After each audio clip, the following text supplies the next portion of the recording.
Have you ever wondered why the First World War broke out? We find the spark that ignited the fire in the heart of Europe. In the early 20th century, a single bullet in Sarajevo sent shockwaves across the continent. Archduke Franz Ferdinand, the heir to the Austro-Hungarian throne, fell victim to a Serbian nationalist. The political climate was a tinderbox. Europe, a web of alliances and rivalries, was teetering on the edge. The Austro-Hungarian Empire and Serbia in particular were locked in a tense standoff. The assassination was the match that lit the fuse. The world watched as Austria-Hungary, with Germany by its side, declared war on Serbia. A chain reaction ensued, drawing in Russia, France and eventually Britain. Nations chose sides, alliances were put to the test, and the armies began to mobilize.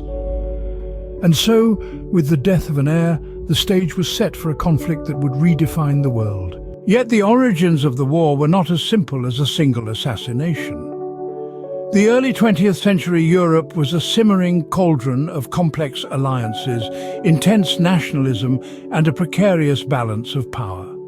Now let's take a moment to delve into this intricate weave of alliances. Germany, under the rule of Kaiser Wilhelm II, was a rapidly growing power. This growth, however, was viewed with suspicion and fear by its neighbours, especially France and the United Kingdom. On the other hand, Russia, a colossal entity in the east, was equally feared for its vast resources and strength. These major powers were all part of a complex system of alliances, designed to maintain a delicate balance of power. Germany had allied itself with Austria-Hungary and Italy in the Triple Alliance. France, the United Kingdom and Russia, feeling threatened by this alliance, formed their own, the Triple Entente.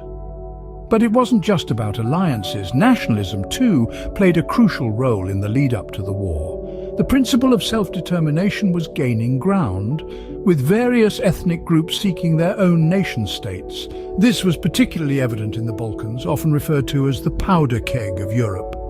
Each of these major powers, Germany, France, the United Kingdom and Russia, had their own vested interests and ambitions. They were all part of a high-stakes game where the rules were defined by alliances, power and nationalism, yet the balance was precarious. It was a game where the slightest miscalculation, the smallest misstep, could tip the scales and trigger a chain reaction. And that's exactly what happened. The assassination of Archduke Franz Ferdinand of Austria-Hungary was that misstep.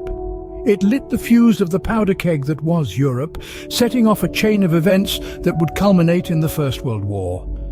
In this high-stakes game of alliances and power, the slightest mishap could, and did, set off a chain of events beyond anyone's control. The shot that killed Franz Ferdinand was the spark, but the ensuing chain reaction was what truly ignited the First World War.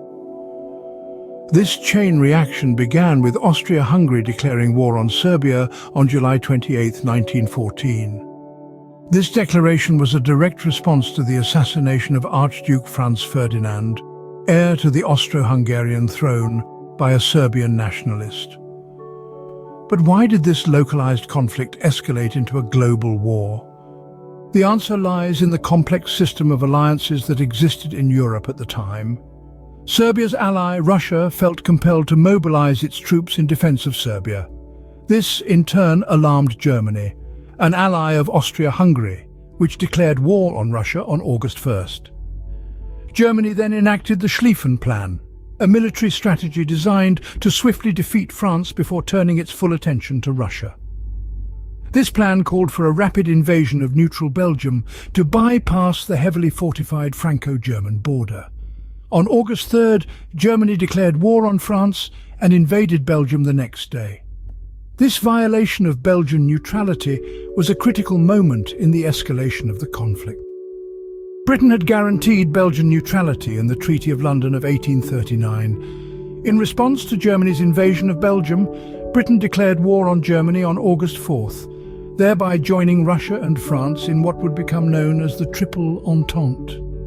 This domino effect of mobilizations and declarations of war was a result of the intricate web of alliances and treaties that bound the nations of Europe together. Each country felt obligated to honor its commitments, even if it meant going to war.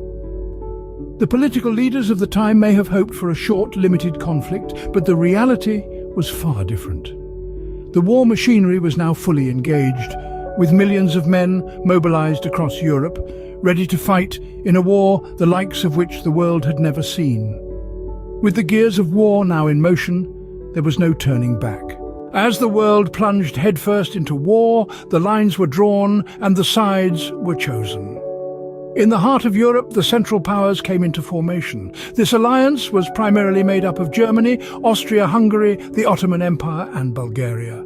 They found themselves pitted against the formidable Allies, a coalition that included the United Kingdom, France and Russia. As the war progressed, more nations would join the fray, turning a European conflict into a truly global war. The reach of this war was unprecedented. From the deserts of the Middle East to the depths of the Pacific Ocean, from the frozen tundra of Russia to the sun-baked plains of Africa, the echoes of artillery fire could be heard. The world map was a chessboard, and the nations were the pieces, each maneuvering for advantage, each trying to outwit the other. But the reality of war was far from this romanticized image of strategic genius. The soldiers on the front lines faced unimaginable horrors. The romantic visions of glory and honor quickly faded into the mud and blood of the trenches. Trench warfare, a brutal and relentless form of combat, became the norm on the Western Front. Day after day, men lived and died in these dugouts, their lives reduced to a desperate struggle for survival. The challenges were unexpected and brutal. Food and water were scarce. Disease ran rampant. The constant threat of enemy fire hung over the soldiers like a dark cloud. Yet, in the face of such adversity, the human spirit shone through. Stories of bravery, camaraderie and sacrifice emerged from the trenches, reminding us that even in the darkest of times there is light. The world had never seen a war of this scale before. Nations that had once been mere dots on a map were now crucial battlegrounds. Everyday people became soldiers, nurses and spies. The entire globe was entwined in this deadly dance of power. The cost, both in human lives and resources, would be unimaginably high. The world had never seen a war of this scale before, and the cost would be unimaginably high. When the dust settled and the guns fell silent, the world was forever changed. The end of the First World War brought about an aftermath that was as impactful as the war itself. With the signing of the Treaty of Versailles, the war that cost millions of lives was officially brought to a close. However, this treaty was far from a simple agreement of peace. It held Germany accountable for the war, imposing crippling reparations and territorial losses.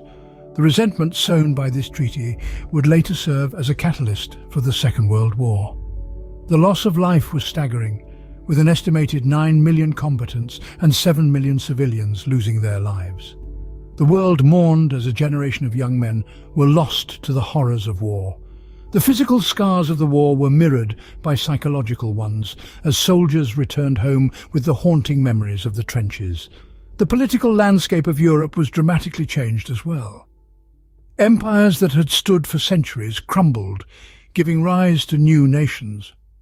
The Russian Revolution brought about the world's first communist state, setting the stage for the ideological battles of the 20th century. Furthermore, the war set the stage for the rise of fascism in Italy and later in Germany.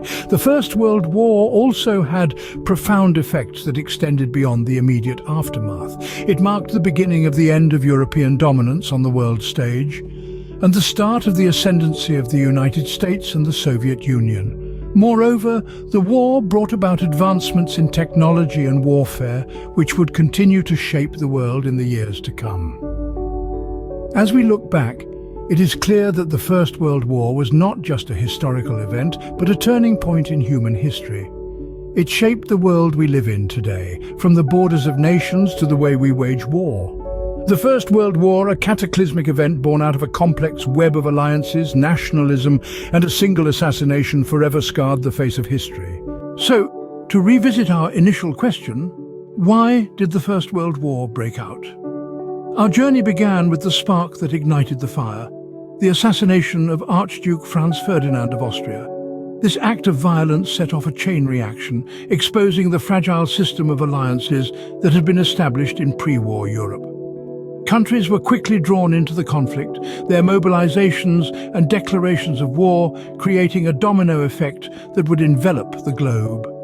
The world was divided into two major factions, the Central Powers and the Allies, both determined to fight to the bitter end.